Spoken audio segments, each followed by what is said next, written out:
میگه لایک زده. بسم الله الرحمن الرحیم. در ورزشگاه 100,000 نفری اولترافورد انگلیس از سری رقابت‌های جام حوالزادگان جهان در تیم یک دست صورتی پوش پویا ایران محسن خطرناک درون دروازه، مدافع ما لیلا یزید، شماره 3 علیرضا جمو، شماره 4 باران سنگ به دست، شماره 5 دنیا تئور، شماره 6 هانا بازیکنی که از خارج خریداری شده، شماره 7 علیرضا جمونگو، شماره 8 محمد مرادی، شماره 9 کوسر شماره 11 پریدیم از 9 به 11 ماشاءالله، شماره 11 هنوور، شماره 12 سارا. 12 بازیکن به زور وارد زمین شدن. حمیدو میخنده جان فوتبال.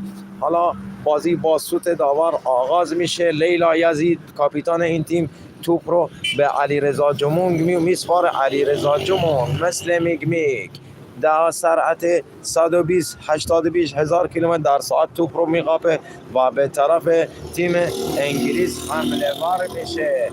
خود باران سنگ به دست توپ رو میگیره. 2 سنگن تو دستشه. میگه هر کی اومد سر راهم 2 سنگ زنم سرش خونیش ایکنم، خواهشن کسی جلوم نیایه. رونالدو ناموس دوستداری برو کنار. خود با سرعتی زیبا زیدانی میزنه. یه دونه دریب کشویی لایی وارد رونالدو میکنه، رد میشه. توپ رو میده به هانا.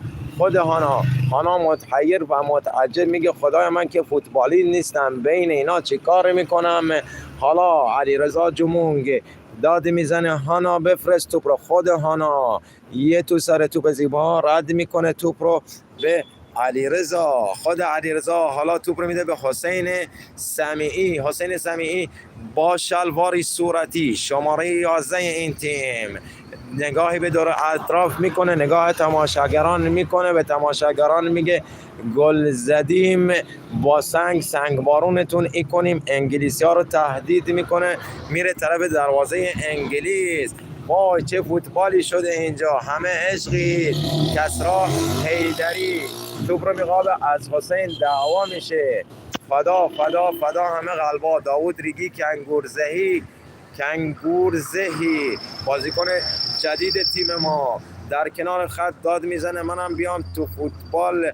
حالا لیلا یزید توپ رو شوت میکنه از راه دور، از نیمه اقدام به شوت زنی میکنه. توپ به تیرک عمودی دروازه برخورد میکنه، برمیگرده در 18 قدم تیم انگلیس. خود بارانی سنگ به دست با دامنی پاره و سرعتی عجیب خودش رو به توپ میرسونه و یک شوت زیبا درون دروازه. گل اول برای تیم پویا اهوازی در انگلیس. چه شادی